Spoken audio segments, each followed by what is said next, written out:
nos preuves, nous les avons ensuite détruits complètement. Et le peuple de Noé, quand ils eurent démenti les messagers, nous les noyâmes et en fîmes pour les gens un signe d'avertissement. Et nous avons préparé pour les injustes un châtiment douloureux. Et les Ahad, les Tamoud, les gens d'Arras, et de nombreuses générations intermédiaires. À tous, cependant, nous avions fait des paraboles, et nous les avions tous anéantis d'une façon brutale. Ils sont passés par la cité sur laquelle est tombée une pluie de malheur. Ne la voient-ils donc pas? Mais ils n'espèrent pas de résurrection. Et quand ils te voient, ils ne te prennent qu'en raillerie. Est-ce là celui qu'Allah a envoyé comme messager? Peu s'en est fallu qu'il ne nous égare de nos divinités, si ce n'était notre attachement patient à elles. Cependant, ils sauront quand ils verront le châtiment, qui est le plus égaré en son chemin. Ne vois-tu pas celui qui a fait de sa passion sa divinité? Est-ce à toi d'être un garant pour lui? Ou bien penses-tu que la plupart d'entre eux entendent ou comprennent? Ils ne sont en vérité comparables qu'à des bestiaux, ou plutôt ils sont plus égarés encore du sentier. N'as-tu pas vu comment ton Seigneur est en l'ombre? S'il avait voulu, certes, il l'aurait fait immobile.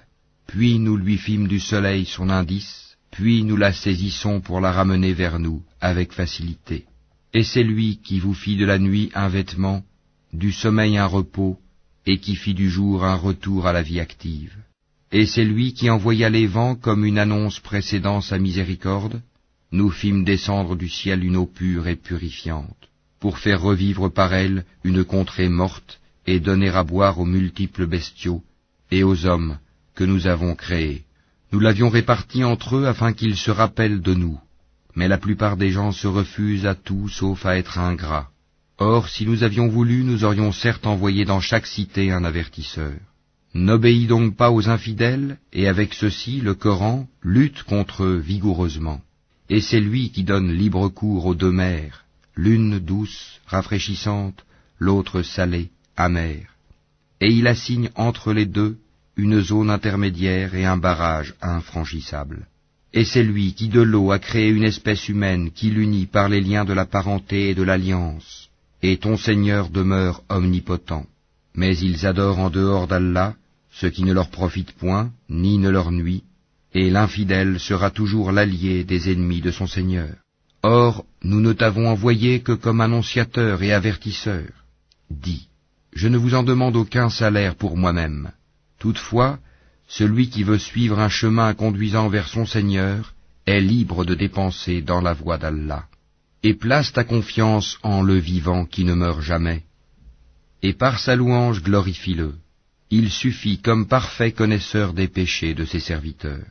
C'est lui qui en 6 jours a créé les cieux, la terre et tout ce qui existe entre eux, et le tout miséricordieux s'est établi, istawa, ensuite, sur le trône. Interroge donc qui est bien informé de lui. Et quand on leur dit « Prosternez-vous devant le tout miséricordieux », ils disent « Qu'est-ce donc que le tout miséricordieux? Allons-nous nous prosterner devant ce que tu nous commandes ?» Et cela accroît leur répulsion. Que soit béni celui qui a placé au ciel des constellations et y a placé un luminaire, le soleil, et aussi une lune éclairante. Et c'est lui qui a assigné une alternance à la nuit et au jour pour quiconque veut y réfléchir ou montrer sa reconnaissance. Les serviteurs du tout miséricordieux sont ceux qui marchent humblement sur terre, qui lorsque les ignorants s'adressent à eux disent « paix », qui passent les nuits prosternés et debout devant leur Seigneur, qui disent « Seigneur, écarte de nous le châtiment de l'enfer, car son châtiment est permanent. Quel mauvais gîte et lieu de séjour !» qui, lorsqu'ils dépensent, ne sont ni prodigues ni avares, mais se tiennent au juste milieu, qui n'invoquent pas d'autre Dieu avec Allah et ne tuent pas la vie qu'Allah a rendue sacrée, sauf à bon droit, qui ne commettent pas de fornication, car quiconque fait cela encourra une punition, et le châtiment lui sera doublé au jour de la résurrection, et il y demeurera éternellement couvert d'ignominie. Sauf celui qui se repent, croit et accomplit une bonne œuvre, cela, Allah changera leurs mauvaises actions en bonnes, et Allah est pardonneur et miséricordieux. Et quiconque se repent et accomplit une bonne œuvre, c'est vers Allah qu'aboutira son retour. Ceux qui ne donnent pas de faux témoignages, et qui, lorsqu'ils passent auprès d'une frivolité, s'en écartent noblement, qui, lorsque les versets de leur Seigneur leur sont rappelés, ne deviennent ni sourds ni aveugles, et qui disent « Seigneur, donne-nous en nos épouses et nos descendants la joie des yeux, et fais de nous un guide pour les pieux », ceux-là auront pour récompense un lieu élevé du paradis à cause de leur endurance, et ils y seront accueillis avec le salut et la paix. Pour y demeurer éternellement, quel beau gîte et lieu de séjour. Dis, mon Seigneur ne se souciera pas de vous sans votre prière, mais vous avez démenti le prophète, votre châtiment